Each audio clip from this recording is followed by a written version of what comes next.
माता गौरा है पिता त्रिपुरारी, माता गौरा है पिता त्रिपुरारी।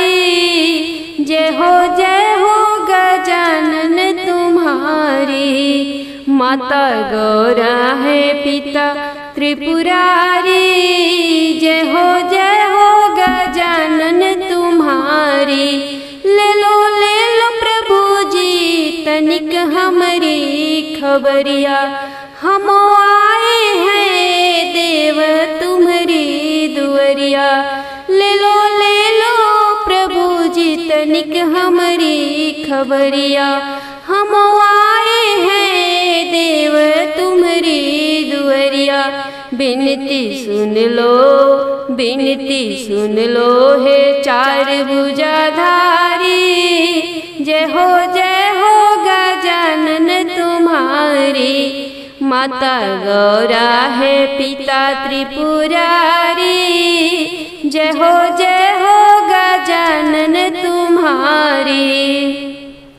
रिद्धि सिद्धि और बुद्धि के दाता, तुम ही हो सबके भाग्य विधाता। रिद्धि सिद्धि और बुद्धि के दाता, तुम ही हो सबके भाग्य विधाता। सदा करते हो मूषक सवारी। जय हो गजानन तुम्हारी। माता गौरा है पिता त्रिपुरारी। जय हो गजानन तुम्हारी।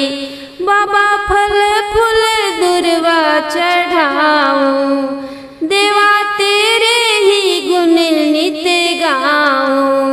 देवा फल फूल दुर्वा चढ़ाऊं, बाबा तेरे ही गुण नित गाऊं। अपने शरणों